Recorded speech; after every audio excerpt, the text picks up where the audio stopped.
हाँ जी ऊपर देख लो माशाल्लाह अम्ब खा रहे हैं, दंदियां नहीं आई हजे, हजे दंदी नहीं। और जी हो रही है हलीम गर्म हो रही है। देखो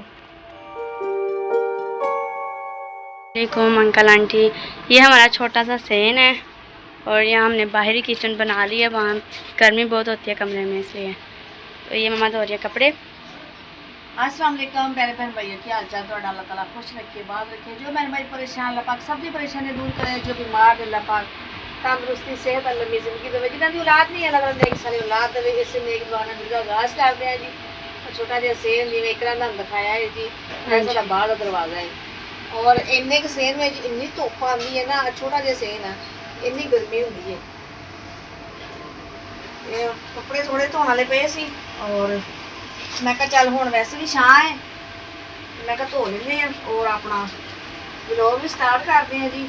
भैन भरावां नाल शेयर करते हैं। और किचन बना लिया सी, बाहर कढ़ लिया सी चुल्हा, क्योंकि बहुत ज़्यादा होंदी है कमरे दे विच गर्मी। अग जलाई दे ना बहुत सेक हो जाता वा, फिर बैठा नहीं जाता। तो मैं कहा चलो इत्थे रख लवांगे, जगह तो हुण ओनी का, चलो गुजारा तो करना है ना। तो इत्थे रख लिया चुल्हा और इत्थे ही खाना वगैरह बनाईदा है। और कपड़े धो लिए, फिर करते हैं जी खाने की तैयारी।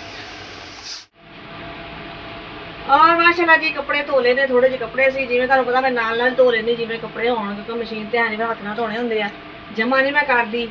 और फिर धो लैंदे नाल ही बच्चों के भी और अपने भी।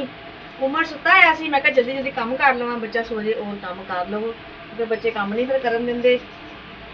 और मैं हुण गुंदे जी आटा और बनाने जी खाना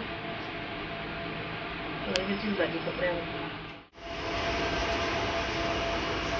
और जी माशाल्लाह हुण मैं बनाने लगी हाँ रोटी और मैं कर दी पई हलीम गर्म। कल हलीम बनाई सी और सालन पिया होया सी, मैं कहूँ गर्म कर लेंगे। और आटा भी गुन के रखा है, मैं देखो माशाल्लाह आटा गुन के रखा है। और गैस आना शुरू होया, हल्का हल्का शुरू होया। मैं कहूँ इधर सालन गर्म कर लवां, जिवें गैस तेज़ होएगा नाल रोटी बना लांगी। और जी हो रही है हलीम गर्म हो रही है। देखो रिझदी पई है, मैं कहा चंगी तरह गर्म हो जाएगी तो गर्मी है। और मैं गर्म करके ना सालन और पानी में रख लेनी हुन्नी है। इन्नी कि साढ़े तो रंग ही काले हो गए, देख लो। चिट्टे तो खैर अगे ही नहीं सी है, अगे ही काले सी, लेकिन गर्मी के नाल ना होर मत्त वज जाती जिन्नी गर्मी पै रही है। और मैं कह सी भी सालन मैं गर्म करके ना पानी च रख लेनी हुन्नी है, फिर यह है कि खराब नहीं होंदा, क्योंकि गर्मी इन्नी पै रही है। इधरों चीज़ पकाओ इधरों खराब हो जाती है, लेकिन शुक्र अल्लाह का कि गर्म कर लेनी 2-3 दफ़ा, फिर यह भी सालन खराब नहीं होंदा, तो चलो गुजारा हो जाता है। और यह देखो जी उमर झूले लै रहा है जी सुता होया सी झूले विच, और देखो जी उठ गया है। देखो उमरे जो ना, अच्छा अच्छा अजे उठता पिया है।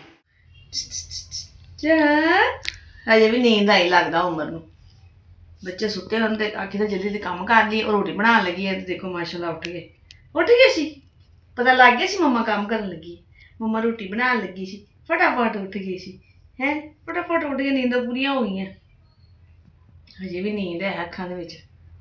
चलो इकरा फड़ो हुण उमर नूं, हाँ जी, ते मैं रोटी बना लवां है, गैस आ गए जल्दी रोटी बना ली है। चलो जाओ आप ही को, जाओ आप ही को, इकरा आप ही को है। यहाँ पे खड़ा है जी उमर और मम्मा बना रही है अब रोटियाँ, पेड़े बना रही है अब। हाँ जी मैं कहा पेड़े बना लवां। और उमर माशाल्लाह खेलता पिया है, और उमर ते खड़ा हो जाता है भी खेलता रहता है, देखता रहता है भी मम्मा की करती है। उमर खेलता पिया सी काके, खेलते खेलते कर दे जी। अच्छा अच्छा ऊपर नहीं हजे चढ़िया जाता ਉਹਦੇ ਕੋਲੋਂ, ਤੇ ਇੱਥੇ ਫਿਰ ਇਹ ਵੀ ਖੜਾ ਰਹਿੰਦਾ थोड़ी देर, तो देखता रहता भी की करते हैं। जिस दिन उत्ते चढ़िया गया ना फिर आ जाया करेगा बाहर सेन दे विच, हजे नहीं चढ़िया जाता उपर ना। मैं कहा पेड़े कर लवां और फिर जल्दी रोटी बनानी है जी। तवा रखता मैं उपर गर्म होने वास्ते। और माशाल्लाह जी बनाने लगी मैं रोटी।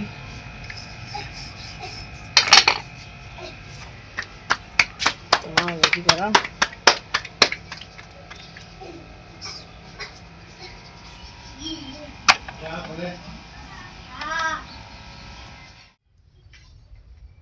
लो पानी पी लो।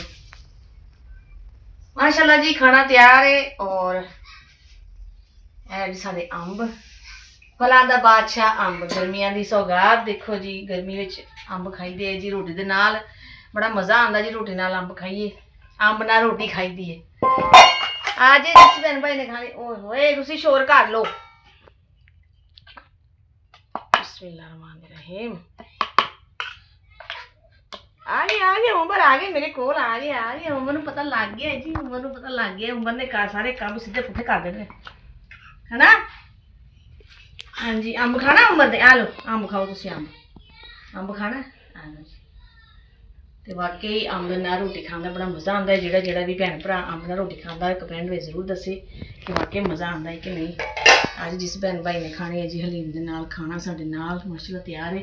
ਔਰ ਮਨੀਬ ਨੂੰ ਆਵਾਜ਼ ਦੇਵੋ। ਹਾਂਜੀ ਤੇ ਆ ਜਾਓ ਤੁਸੀਂ ਵੀ। ਬਿਸਮਿਲ੍ਲਾ ਪੜ੍ਹੀਏ।